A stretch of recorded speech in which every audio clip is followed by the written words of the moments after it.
नमस्कार, शाजी रीता ब्लॉग में आपका स्वागत है। हाय फ्रेंड्स, मैं हूँ रीता। आप सब लोग कैसे हैं फ्रेंड्स? मैं तो अभी ठीक हूँ। मेरा तो अभी हाथ का जो प्लास्टर है वो नॉर्मल हो गया है, मुझे ऐसा लग रहा है, क्योंकि अभी हाथ को मूवमेंट करने में तकलीफ़ ज़्यादा नहीं हो रही। पहले बहुत पेन होती थी, तो साथ में मैं होम्योपैथी के साथ साथ एलोपैथी का जो ट्रीटमेंट है वो शुरू हो गया है। और जो फ्रेंड्स आप लोग नए हो तो मुझे सब्सक्राइब ज़रूर से करें मेरे ब्लॉग्स को देखते देखते। आज लगभग 5 बजे के आसपास हम लोग सब उठ गए मॉर्निंग में, और उसके बाद में सबसे पहले मैंने अपना बेड बनाना शुरू किया। और ये बेडशीट जो है बहुत पुरानी है, क्योंकि ये कॉटन की होती है। बच्चों के लिए जो है इस बेड में चढ़ जाते हैं आराम से, तो सिंथेटिक वाले में उनके नाखून टूट सकते हैं, तो इसलिए मैं कॉटन वाला ही लगाती हूँ। और ये नीचे वाला जो रूम है ये स्पेशली मैं और बच्चों का है। यहाँ पर हम लोग का सारा दिन यहाँ पे ही बीतता है, और ये रोज़ाना हम लोग को एक दिन के अंतर अंतर में इसको चेंज करते रहना पड़ता है, क्योंकि छोटे बच्चे हैं, चढ़ जाते हैं। उनके पाँव में कभी गंदे रहते हैं, कभी वो लोग पॉटी भी कर देते हैं, पर सुसु ये लोग कभी करते नहीं हैं।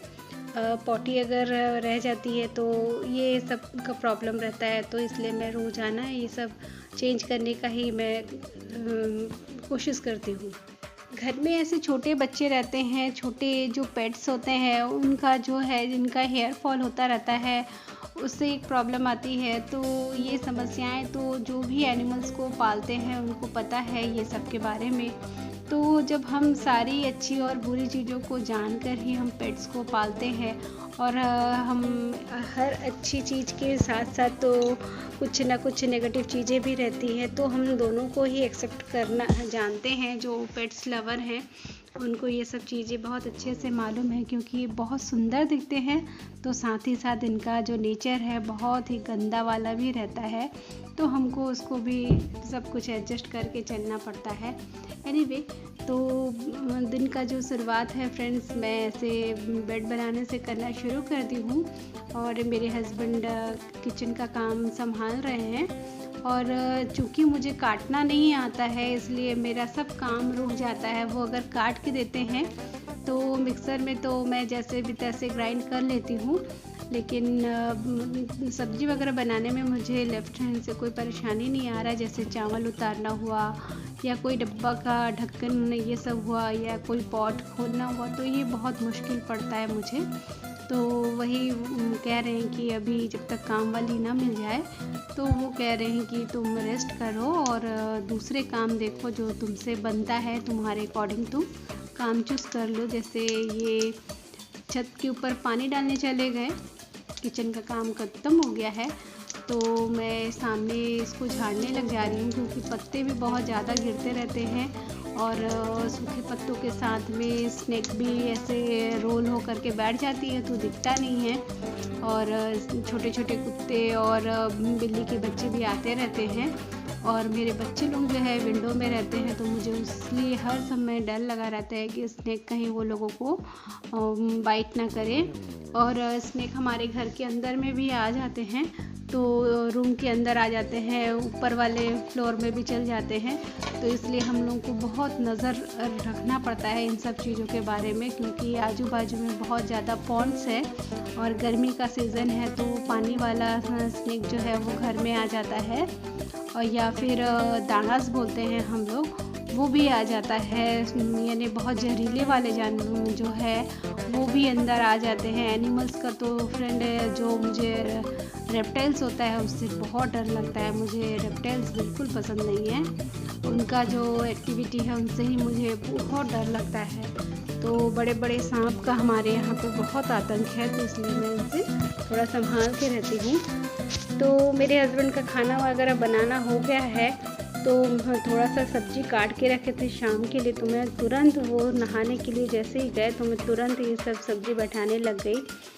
जितना भी है जैसे तैसे, ये जो सब्ज़ी है मसालेदार वाली जो है उतना तो है नहीं, क्योंकि ये जो अमृतसर की जो बड़ियाँ हैं इसमें डाल दी हूँ, और अदरक और थोड़ा सा जीरा, मिर्चा, सूखा धनिया ड्राई वाला, वो सब पेस्ट डाल के मैं तुरंत बैठा दी और ढक करके ज़रा पानी डाल के बैठा दी, तो ये हो जाएगा जल्दी से। मैं उनको बोली कि आप नहा के आइए, तब तक में मैं आपका लंच जो है वो तैयार कर देती हूँ। तो यही सब काम करते करते अच्छा भी लगता है, दोनों मिलके काम करते हैं। तो ज़िंदगी में ना कभी किसी को खास समझने की गलती मत करना, वरना सारी परेशानियां जो है ना यहीं से शुरू होती है। मम्मा हमेशा बोलते थे कि सुनो तुम लोग, हम बहनों को कहते थे कि जो बहुत सुंदर से बोले, सुंदर से बात करे, मीठी बोले, उनकी सुंदरता पे, उनकी वाणी पे कभी मत आना, और अगर आए तो जीवन में दुखों का अंत नहीं आएगा। यानी किसी की मीठी बोली पे पिघलना नहीं है फ्रेंड्स, अपना खुद से दिमाग लगाना है, समझना है, क्योंकि लोगों की जो समझ है उसको समझना बहुत बड़ा विषय है, क्योंकि ये समझ आते आते हर व्यक्ति ठोकर खा ही जाता है। तो जीवन के इस उम्र में आकर के हम लोग बहुत सारा सबक जो है सीख लिए हैं, लेकिन इस सबक का क्या जो यानी कुछ किसी को सिखा नहीं सकते। ये जो सबक है जीवन में हर एक के जीवन में आती है, सबको ठोकर खाकर ही सीखना पड़ता है। लोग चाल चलते हैं और समझते समझते बहुत वक्त निकल जाता है। जीवन में तो सुख और दुख पर्यायवाची शब्द हैं फ्रेंड्स, है ना। समानार्थक शब्द जो होते हैं ना, सुख और दुख, अगर पहले सुख आया है तो डेफिनेटली पीछे पीछे दुख आएगा, और दुख जो है वो अभी है तो वो कभी ना कभी तो जाएगा, कितने दिन रहेगा, तो सुख आना ही है। तो बात यही है कि मान के चले कि ज़िंदगी में हर एक चीज़ का अंत है और हर एक चीज़ का पारिश्रमिक आपको ज़रूर मिलेगा। तो सबक यही है कि ज़िंदगी में हर एक चीज़ को करने से पहले 5 बार सोचे, करे और फिर सोच लिए, ऐसा नहीं कि करने से पहले सोचे, क्योंकि अभी लोग फॉर्मूले से चलते हैं, लोग दिमाग से काम करते हैं, दिल से नहीं। दिल को अनपढ़ ही रहने दे, वरना हिसाब निकास करते करते दिल भी थकेगा और दिमाग भी थकेगा, समझ में कुछ नहीं आएगा।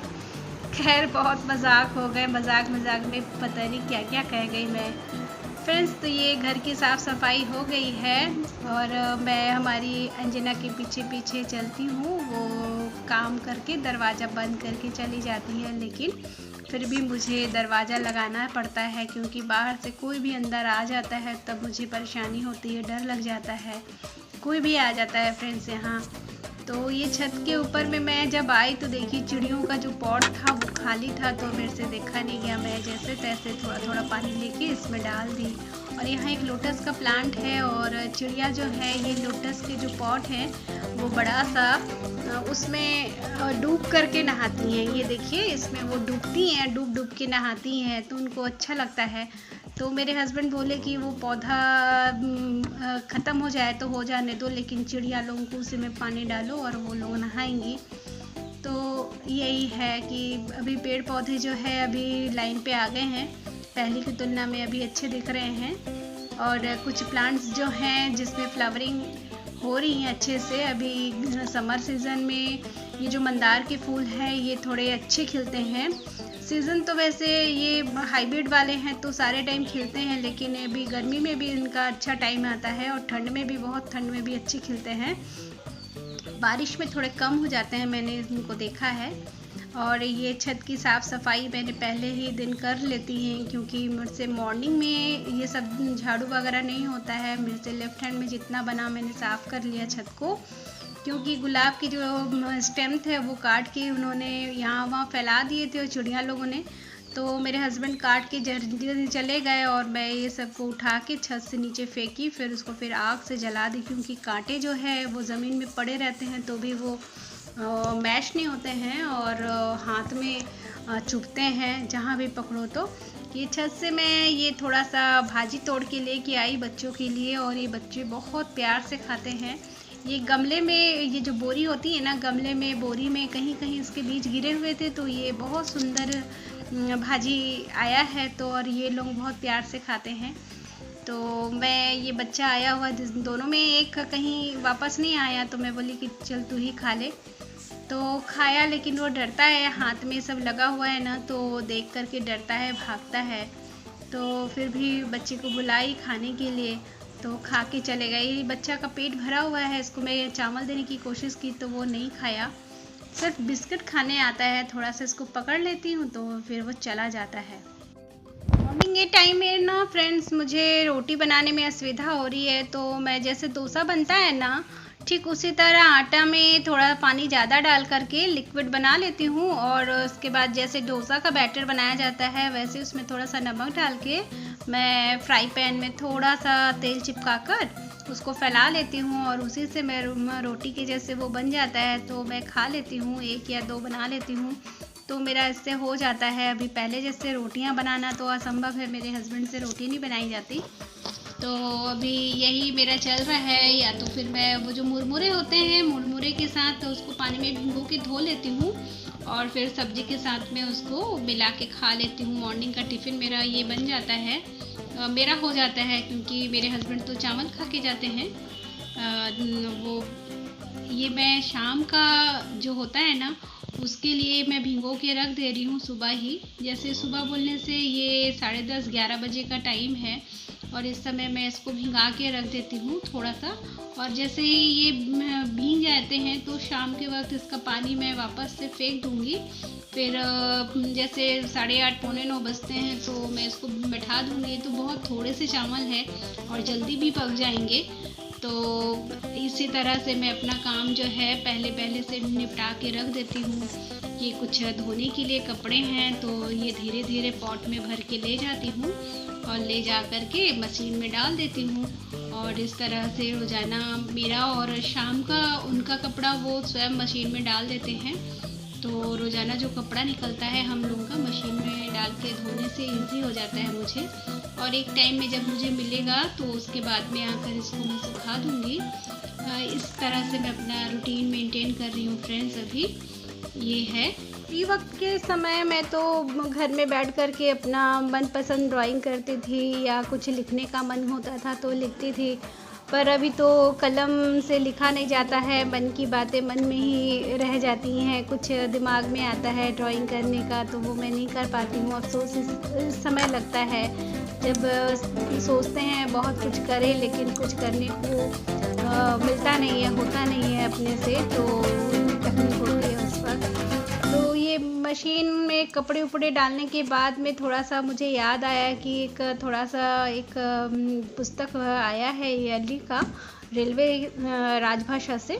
तो उसी को बीच बीच में मैं पढ़ रही थी। उसमें जो लेखनी सब आती है ना, तो सब उम्र वाले ही हैं हमारे जैसे, तो वो लिखते हैं तो अच्छा लगता है पढ़कर। जीवन की जो एक्सपीरियंस है वो शेयर करते हैं, तो वो मुझे बहुत अच्छा लगता है। वक्त मिलता है तो मैं पढ़ने बैठ जाती हूँ। अभी तो मेरे पास में वक्त ही वक्त है, तो ये सब पढ़ती हूँ और अच्छा लगता है। कुछ आइडियाज़ आते हैं कि कुछ टॉपिक के ऊपर लिखना है, तो वही सब मैं करते रहती हूँ।